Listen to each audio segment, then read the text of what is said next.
ఆంధ్రప్రదేశ్ రాష్ట్రంలో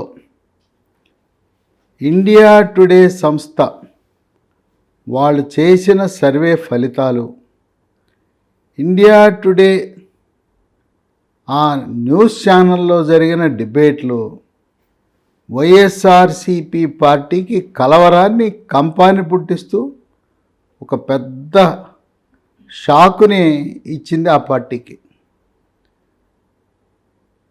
India today survey ఒక పక్క పార్టీని కుంగదీస్తే, మరోపక్క చంద్రబాబు నాయుడు ఫిబ్రవరి 7వ తారీఖున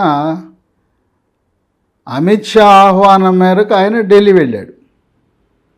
వెళ్ళి 7వ తారీఖు రాత్రి ఉభయ సభలు పూర్తయిన తర్వాత వాళ్ళ ఆలస్యమైన అర్ధరాత్రి సమయంలో గంట సేపు అమిత్ షాతో, జేపీ నడ్డాతో చర్చలు జరిపారు. చర్చలు సఫలీకృతమయ్యాయి. ఒక సీటు అటో ఇటో ఇచ్చిపుచ్చుకునే ధోరణి. మిత్రపక్షం అన్నాక ఒక సీట్ అటో ఇటో పార్లమెంటు, అసెంబ్లీ అయినా అది కాదు. ఎందుకంటే ప్రధానమంత్రి మూడవసారి ఆయన గద్దె మీద కూర్చోవటం అనేది ఖరారు, ఖండితం. దేశంలో ఎవరిని అడిగినా అదే చెప్తున్నారు.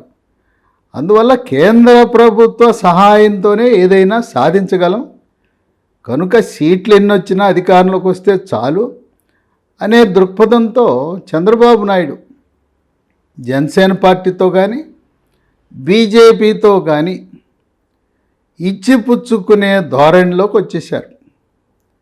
పెద్ద పట్టింపు అనేది లేదు. అయితే చంద్రబాబు నాయుడు ఒక జాగ్రత్త పడుతున్నాడు.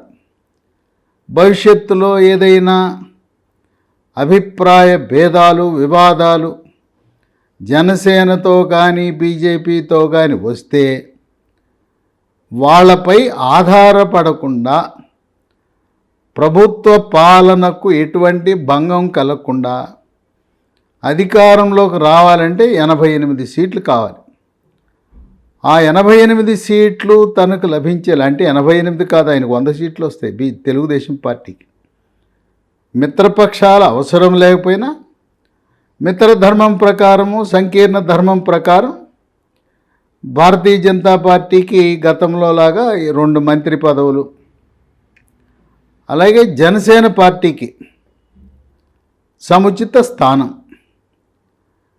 ఈ విధంగా ఇచ్చిపుచ్చుకునే ధోరణిలో చంద్రబాబు నాయుడు గత అనుభవాలను గుర్తుపెట్టుకుని ముందుకెళ్తున్నాడు. ఇక చంద్రబాబు నాయుడిని కేంద్ర పెద్దలు పిలిస్తే ఇక ఆగమేఘాల మీద జగన్మోహన్ రెడ్డి ప్రధానమంత్రి అపాయింట్మెంట్ కొరకు ప్రయత్నం చేశాడు. ప్రధానమంత్రి ఆయన ఎప్పుడూ కూడా ఒక మంచి వ్యక్తి. జగన్మోహన్ రెడ్డి కాదు, ఒక రాష్ట్ర ముఖ్యమంత్రి, ఆంధ్రప్రదేశ్ రాష్ట్ర ముఖ్యమంత్రి నుంచి అభ్యర్థన వచ్చింది. అందువల్ల పార్లమెంటు ఉన్నా కూడా లోక్సభ తన ఛాంబర్లో అపాయింట్మెంట్ ఇచ్చాడు. ఇక ఆంధ్రప్రదేశ్లో ఒకటే గోల, ఎందుకు వెళ్ళాడు జగను, ఏమైనా జగన్ ఏమన్నా ఎన్డీఏలో చేరతాడా, ఈ ఊహాగానాలు. నేను మీలో చేరతాను, ఎన్డీఏలో చేరతాను, మీరు చంద్రబాబుని జనసేనని తిరస్కరించండి, ఇలా చెప్పుంటాడని టీవీ ఛానళ్ళు, సోషల్ మీడియాలో గగ్గోలు పెట్టడం ప్రారంభించారు. జగన్మోహన్ రెడ్డి చేరతానన్నా చేర్చుకోరు.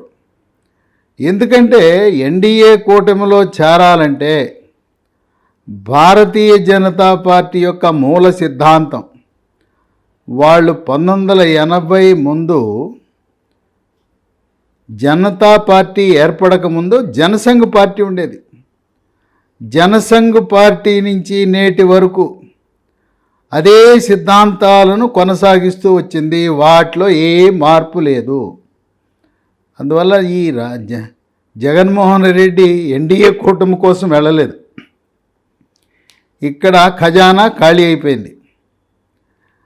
మార్చి నెలలో ఉద్యోగస్తులకు జీతాలు ఇచ్చే పరిస్థితి లేదు. మార్చి ఏప్రిల్కి ఏదైనా చేయిజాపి ఆర్థిక సహాయం ఇవ్వండి, ఎలాగో మీరు దిగిపోతున్నారు కదా, ఒక 2 నెలలకు వెసులుబాటు ఇవ్వండి, నేను కనీసము ఉద్యోగులకు టీచర్లకు ఎన్నికలు ఓటింగ్ జరిగేటప్పుడు 1వ తారీఖున నేను జీతాలు ఇవ్వగలిగితే కొన్ని ఓట్లన్నా వస్తాయి, లేదా పూర్తిగా ప్రభుత్వ ఉద్యోగులు టీచర్లు వ్యతిరేకమవుతారు. ఇంకోటి ఏంటంటే జగన్మోహన్ రెడ్డి ప్రభుత్వంలోకి వచ్చిన తర్వాత ఒక్కరికి కూడా రిటైర్ అయిన తర్వాత వాళ్ళకి రిటైర్మెంట్ బెనిఫిట్స్ అని ఉంటాయి. గెజిటెడ్ అధికారి రిటైర్ అయితే ఒక్కొక్కరికి 70 లక్షలు 80 లక్షలు ఇవ్వాలి. ఒక్కరికి కూడా ఆంధ్రప్రదేశ్ ప్రభుత్వం దివాళా ప్రభుత్వం, ఖజానా ఖాళీ, ప్రభుత్వ ఉద్యోగులకు ఇవ్వవలసిన రిటైర్మెంట్ బెనిఫిట్స్ ఇవ్వలేదు. అలాగే కొంతమందికి పెన్షన్ కూడా, రిటైర్ అయిన వాళ్ళకి పెన్షన్ కూడా రాలేదని వాపోతున్నారు. ఆయన ఏమి అడుగుంటాడు? ఒకటి ఆర్థిక సహాయం, 2 ఆ రోజు ప్రత్యేక హోదా కోసం నేనే ఛాంపియన్ అని చెప్పి ఇక 4 నెలల ముందు లోక్సభ సభ్యులతో రాజీనామా చేయించాడు. ఎట్టగో ఉప ఎన్నిక రాదని తెలిసి అప్పుడు పెద్ద పెద్ద మాటలు మాట్లాడాడు. నాకు 25 సీట్లు ఇవ్వండి, ఆంధ్రప్రదేశ్లో కేంద్రాన్ని మెడలు వంచి ప్రత్యేక హోదా తెస్తాను, దమ్ముగా చంద్రబాబు నాయుడు వాళ్ళ ఎంపీలను కూడా రాజీనామా చేయమనండి, సమిష్టిగా ధర్నా చేస్తాం అని చెప్పి చంద్రబాబుని రెచ్చగొట్టిన ఆ రోజు 25 కాదు 31 మంది పార్లమెంట్ సభ్యులయ్యారు. 22 లోక్సభ, 9 రాజ్యసభ, 31 మంది పార్లమెంటు సభ్యులుండి సాధారణ ప్రజలు గ్రామాల్లో ప్రత్యేక హోదా ఏదో తెచ్చేస్తానని మమ్మల్ని ఓట్లు వేయించుకున్నాడు, ఏం పీకాడండి ఈరోజు అనే భాష. గ్రామీణ వాతావరణం, గ్రామీణ వాసులు పాపం వాళ్ళకి సభ్యత తెలవకపోవచ్చు. ఆ విధంగా ప్రజలు అసంతృప్తితో ఉన్నారు. గెలిచేదాకా ప్రత్యేక హోదా, గెలిచిన తర్వాత ప్రత్యేక హోదా అనే పదమే మర్చిపోవడం, దానికోసం ఏం పోరాటం చేశారు, ఏ రకంగా కేంద్ర ప్రభుత్వంపై ఒత్తిడి తెచ్చారని ప్రశ్నిస్తున్నారు. అందువల్ల దాని గురించి ఏదైనా ప్రకటన చేయండి, మేము మళ్ళీ 3వసారి అధికారంలోకి వచ్చినాక ప్రత్యేక హోదాని పరిశీలిస్తామనైనా చెప్పమని ప్రాధేయపడినట్టుగా వార్తలు వస్తున్నాయి. పోలవరం చంద్రబాబు నాయుడు 70% ప్రాజెక్టును పూర్తి చేస్తే ఆ 70% పూర్తయిన ప్రాజెక్ట్ని ఆ మిగతా 30% పూర్తి చేయటానికి ఆపసోపాలు పడుతున్నారు. చంద్రబాబు నాయుడు ముఖ్యమంత్రి అయితే 6 నెలల్లోనే దాన్ని పూర్తి చేసి రైతులకు మేలు జరిగే పరిస్థితి ఉన్నదని విశ్లేషకులు భావిస్తున్నారు. ఇక విశాఖ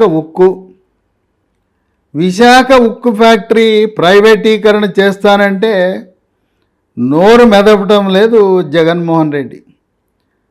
పైగా జగన్మోహన్ రెడ్డిని గెలిపించి ప్రోత్సహించి అన్ని రకాలుగా చంద్రబాబు నాయుడిని ఓడించడానికి సహాయపడిన కేసీఆర్ పక్క రాష్ట్రం నుంచి వచ్చి నేను విశాఖ స్టీల్ ప్లాంట్ కొంటానంటే ఇక్కడున్న వాళ్ళు అడుగుతున్నారు, ఆయన కొనేది ఏందయ్యా, మనం ఎందుకు కొనకూడదు ఆంధ్రప్రదేశ్ రాష్ట్రం అని చెప్పి విశాఖ ఉక్కు ఫ్యాక్టరీ కేంద్రం ప్రైవేటీకరణ చేసుకో, అమ్ముకో, నువ్వు అమ్ము, మేమే కొనుక్కుంటాం, రాష్ట్ర ప్రభుత్వం కొనుక్కుంటుంది. ఇప్పుడు చంద్రబాబు నాయుడు ఒక నిర్ణయం తీసుకున్నాడు. ఒకవేళ కేంద్ర ప్రభుత్వము దాన్ని అమ్మేయాలనే ప్రతిపాదన ఉంటే ఆంధ్రప్రదేశ్ రాష్ట్ర ప్రభుత్వం కొనుగోలు చేసి దాన్ని నిర్వహిస్తుంది. విశాఖ ఉక్కు ఆంధ్రప్రదేశ్ సెంటిమెంటు. అయితే కొన్న తరువాత ఆంధ్రప్రదేశ్ ప్రభుత్వం ఎలాగో ఎన్డీఏలో భాగస్వామి అవుతారు. కేంద్రంలో తెలుగుదేశం పార్టీ తరపున ఒక కేంద్ర మంత్రి ఉంటారు. అందువల్ల అప్పుడు 2 విషయాలు సాధించుకోబోతున్నారు. ఒకటి, విశాఖ ఉక్కు ఫ్యాక్టరీకి ఒక బొగ్గు గని, అది కేంద్ర ప్రభుత్వం ఈ గని కేవలం ఆంధ్రప్రదేశ్ ప్రభుత్వానికి మాత్రమే ఇవాళ బొగ్గు గని, ఇంకా వేరే వాళ్ళకు ఉండదు. రెండవది, ఇవాళ మార్కెట్లో బొగ్గు బహిరంగ మార్కెట్లో కొంటే చాలా ఖరీదవుతూ ఉంది, నాణ్యమైన బొగ్గు దొరకటం లేదు. అది గనక ప్రభుత్వానికి కేటాయిస్తే మనమే దాన్ని తవ్వుకుని బొగ్గు నిక్షేపాలను మనమే రవాణా చేసుకోవచ్చు. ఇక రెండవది, ఈ రోజున విశాఖ ఉక్కుకి ముడి ఇనుము కూడా కొనుక్కోవాల్సి వస్తూ ఉంది బహిరంగ మార్కెట్లో. ఎన్డీఏ భాగస్వామి అయితే ఒక ఇనుప ఖనిజము గని ప్రత్యేకంగా విశాఖ ఉక్కు ఫ్యాక్టరీ కేటాయిస్తే ఈ రకంగా 2 బొగ్గు గని, ముడి ఇనుము గని విశాఖ ఫ్యాక్టరీకి కేటాయిస్తే లాభాల బాటలో పడుతుంది. అది ఎలా లాభం తేవాలో చంద్రబాబు నాయుడు ముఖ్యమంత్రిగా ప్రజలకు చేసి ఆంధ్ర ప్రజల యొక్క సెంటిమెంట్, విశాఖ ఉక్కు ఆంధ్రుల హక్కు అనే సెంటిమెంట్ని కాపాడే ప్రయత్నం చేస్తున్నాడు. జగన్మోహన్ రెడ్డి కనీసం ఏదో ఒక ప్రకటన చేయండి, ప్రస్తుతానికి విశాఖ ఉక్కు ఫ్యాక్టరీ ప్రైవేటీకరణ అనేది పునఃపరిశీలిస్తున్నాము అని ఒక స్టేట్మెంట్ ఇవ్వాలని కోరినట్లుగా ఊహాగానాలు ఉన్నాయి. కనుక ఒకటి ఆర్థికపరమైన అంశాలు, మిగతావి ఆంధ్రప్రదేశ్ ప్రజల ఆకాంక్ష మేరకు పోలవరం పూర్తి కాల, విశాఖ ఉక్కు కేంద్రంపై ఒత్తిడి తెచ్చే పరిస్థితి లేదు. జనసేన అధినేత పవర్ స్టార్ పవన్ కళ్యాణ్, చంద్రబాబు నాయుడు బహిరంగ ప్రకటనే చేశారు. మేము అధికారంలోకి వస్తే విశాఖ ఉక్కు కేంద్రం అమ్మతే అమ్మనండి, ఆడెవడికో ప్రైవేట్ వాడికి ఇచ్చే బదులు మేమే కొంటాం. రాష్ట్ర ప్రభుత్వానికి హక్కు ఉంటుంది, ఇది ప్రజలకు చెందింది. కేంద్రం నుంచి రాష్ట్రం కొనుగోలు చేస్తాం, మనకి శక్తి ఉంది. ఆ భూమి అంతా మన రైతులు ఇచ్చారు, మన త్యాగం, మన గడ్డ మీద మనం కొనుక్కుని మనం చాలా సమర్థవంతంగా లాభాల బాటలో నిర్వహిస్తామనే అంశం ఉంది. కనుక జగన్మోహన్ రెడ్డితో ఆయన ఎన్డీఏ కూటమిలోకి ఆహ్వానించటం అనేది జరగబోదు. అప్పటికే చంద్రబాబు నాయుడిని కూటమిలోకి ఆహ్వానించారు. ఒక శుభముహూర్తాన త్వరలో ప్రకటన వెలువడబోతుంది. చంద్రబాబు నాయుడిని సాదరంగా మేము ఎన్డీఏ కూటమిలో ఆహ్వానిస్తున్నామని ప్రకటన వస్తుంది. అమిత్ షా గారు ఒకటే చెప్పాడు, ఈ మా కూటమిలోకి అనేక మంది వస్తుంటారు పోతుంటారు మిత్రపక్షాలు. అక్కడ బీహార్లో ఉండే ముఖ్యమంత్రి నితీష్ 5 సార్లు బయటికి వెళ్ళాడు, మళ్ళీ వచ్చాడు. కనుక శాశ్వత మిత్రులు శాశ్వత శత్రువులని రాజకీయాల్లో ఉండరు. చంద్రబాబు నాయుడు 2 సార్లు కలిశాడు, 2 సార్లు వెళ్ళాడు, 3వసారి కలుస్తాం, తప్పే ఉంది. మేము మాత్రం మా జనసంఘులో ఉన్న ఆ సిద్ధాంతం కొనసాగిస్తాం. చక్కటి విషయం కూడా అమిత్ షా చెప్పాడు, మేము మా మిత్రపక్షాలను ఎవరిని కూడా ఎన్డీఏ నుంచి బయటికి పోని ఒక్కరిని కూడా బయటికి పంపల. రాజకీయ కారణాల వల్ల, కొన్ని సంఘటనల వల్ల, ఆ ప్రజల ఆకాంక్ష మేరకు వాళ్ళు బయటికి వెళ్ళారు. అవసరాన్ని బట్టి మళ్ళీ వచ్చి కలుస్తారు. వీళ్ళే కాదు, అక్కడ నితీష్ బీహార్లో వచ్చాడు, అకాలీదళ్ కూడా ఎన్డీఏలోకి రాబోతూ ఉంది, రాష్ట్రీయ లోక్దళ్ రాబోతూ ఉంది. ఎవరైతే మిత్రులు తాత్కాలికంగా ఎన్డీఏ కూటమి నుంచి బయటికి వెళ్ళారో మళ్ళీ బీజేపీ అధికారంలోకి రాబోతుంది, ఎన్డీఏ అధికారంలోకి రాబోతుందని తెలిసి పాత మిత్రులు దగ్గర అవుతున్నారు. కనుక కొన్ని సోషల్ మీడియా, కొన్ని ఎలక్ట్రానిక్ మీడియా తప్పుదారి పట్టించే విధంగా జగన్మోహన్ రెడ్డి, చంద్రబాబు జనసేన వద్దు మేమే మీతో పొత్తు కడతామనే విధంగా ప్రజలను తప్పుదారి పట్టించే విధంగా విశ్లేషణలు లేదు వ్యాఖ్యానాలు చేసి ప్రజలేం పిచ్చివాళ్ళు కాదు. ఇప్పటికే చంద్రబాబు నాయుడు, జనసేన, బీజేపీ 3 ఒక కూటమిగా ఏర్పడింది. ఏ విధంగా 2014లో ఘన విజయాన్ని సాధించారో అదేవిధంగా అప్పటికంటే ఎక్కువ సీట్లు. ఇప్పుడు ఓడలు బండ్లవుతాయి, బండ్లు ఓడలవుతాయి అన్నట్టుగా ఈ కూటమికి 150 సీట్లు, జగన్మోహన్ రెడ్డి 25 సీట్లకే పరిమితం అవుతాడనే ఊహాగానాలు కూడా ఉన్నాయి. ఇక ఇండియా టుడే సర్వే జీర్ణించుకోలేకపోతున్నారు కొంతమంది నాయకులు, శ్రేణులు, కార్యకర్తలు ఇప్పటి నుంచే మొదలుపెట్టారు. ఇండియా టుడే సర్వే వచ్చేసింది. దాంట్లో చంద్రబాబు నాయుడు ముఖ్యమంత్రి అవుతాడని, వైఎస్ఆర్సీపీ ఓటు శాతం తగ్గిపోయిందని చెప్పి ఇప్పటికే వలసలు ప్రారంభమైనాయి. వైఎస్ఆర్సీపీ పార్టీ వాళ్ళు కొంతమంది జనసేన, కొంతమంది తెలుగుదేశం, కొద్దిమంది బీజేపీలో చేరడానికి రంగం సిద్ధం చేసుకున్నారు. వలసలు ప్రారంభమైనాయి. గ్రామ స్థాయి నుంచి రాష్ట్ర స్థాయి వరకు వలసలు కొనసాగుతూనే ఉన్నాయి. ఇప్పుడు ఇండియా టుడే సర్వే స్థూలంగా ఏంటంటే, వాళ్ళు ఓటు శాతాన్ని విశ్లేషించారు. జగన్మోహన్ రెడ్డికి 2019 ఎన్నికల్లో 49% ఓట్లు వచ్చినాయి.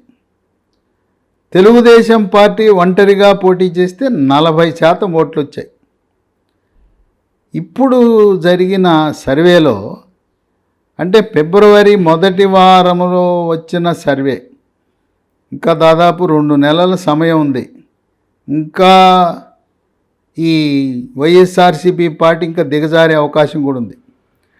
ఇప్పటికిప్పుడు ఎన్నికలు నిర్వహిస్తే తెలుగుదేశం పార్టీకి 45% ఓట్లు, వైఎస్ఆర్సీపీ పార్టీకి 41%. అంటే ఇప్పటికే జగన్మోహన్ రెడ్డి 8% ఓట్లు కోల్పోయాడు. తెలుగుదేశం పార్టీ ఆధిక్యతలో రావటమే కాదు, 5% ఓట్లను లబ్ధి పొందింది. ఇక దాన్ని పార్లమెంటు సీట్లలోకి అనువదిస్తే, ఇప్పటికిప్పుడు ఫిబ్రవరి మొదటి వారంలో ఎన్నికలు జరిగితే తెలుగుదేశం పార్టీ, జనసేన, బీజేపీ కూటమికి 17 సీట్లు, వైఎస్ఆర్సీపీకి కేవలం 8 సీట్లు వస్తాయని వాళ్ళ సర్వే ఫలితాలు చెబుతూ, ఇంకా 2 నెలలున్నాయి ఎలక్షన్ జరగటానికి. రోజు రోజుకి వైఎస్ఆర్సీపీ పార్టీ పరిస్థితి క్షీణిస్తూ ఉంది. రోజు రోజుకి ఎన్డీఏ కూటమిలోకి చంద్రబాబు నాయుడు ఆహ్వానం రాగానే ఈ కూటమికి ఏనుగంత బలం వస్తుంది, స్పష్టత వస్తుంది. ఈ పార్టీల మధ్య గందరగోళం ఉండదు. ఆ విధంగా గెలుపు బాటలో ఆంధ్రప్రదేశ్ రాష్ట్రంలో ఈ 3 పార్టీలు కలిపి ప్రభుత్వాన్ని ఏర్పాటు చేసే అవకాశం ఉందని ఇండియా టుడే సర్వే చేసింది. వాళ్ళు ఇంకొక అంశాన్ని కూడా బయటపెట్టారు. జనసేన వాళ్ళ బలం 7%కు పెరిగింది. బీజేపీ బలము 1% నుంచి 3%కి పెరిగింది. ఈ 3%, 7% కలిపితే జనసేన, బీజేపీ బలం 10%. అంటే తెలుగుదేశం పార్టీ ఒంటరిగా 40% ఓట్లు, జనసేన 7, బీజేపీ 3 కలిపితే 55% ఓట్లతో మహాకూటమి గెలుపు దిశలో పయనిస్తూ ఉందని వాళ్ళు సర్వే ఇచ్చారు. తెలంగాణ రాష్ట్రంలో కూడా ఇలాంటి సర్వేనే ఒక 2 నెలల ముందుగా తెలంగాణ రాష్ట్రంలో టీఆర్ఎస్, బీఆర్ఎస్ పార్టీ ఓడిపోయి కాంగ్రెస్ పార్టీ గెలుస్తుందనే అంశాన్ని ఇలాగే సర్వే రూపాన వాళ్ళు ప్రకటించారు. అంటే ఇండియా టుడే సర్వే అంటే నమ్మశక్యమైన సర్వే. అభూత కల్పనలు చేయరు. వాళ్ళు డబ్బులకు అమ్ముడు పోరు. మనం చెప్పినట్లు రాయరు. వాస్తవాలు మాత్రమే వాళ్ళు ప్రకటిస్తారు. ఇండియా టుడే అంటే జాతీయ స్థాయిలో, అంతర్జాతీయ స్థాయిలో పేరు ప్రతిష్టలు కలిగిన వార్తా సంస్థ. కనుక ఇండియా టుడే చెప్పిందంటే అది సత్యమై తీరుతుంది, వాస్తవమై తీరుతుందని విద్యార్థికులు, మేధావులు, విశ్లేషకులు, ప్రజలు భావించే పరిస్థితి వచ్చింది. వాళ్ళ విశ్లేషణలో కొన్ని అంశాలు కూడా బయటికి తెచ్చారు ఇండియా టుడే వాళ్ళు. ఈయన వాహనమిత్ర అని ఆటో వాళ్లకు ఒక సంక్షేమ పథకం పెట్టాడు. అసలు కొంతమందికి రావటం లేదు. వచ్చినాడు ఓటేస్తాడో లేదో కానీ రానవాడు మాత్రం కంకణం కట్టుకొని జగన్మోహన్ రెడ్డి పోవాలని వ్యతిరేకంగా చేస్తాడు. పైగా ఆటో ఓనర్కి వెళ్తుందంట డబ్బు.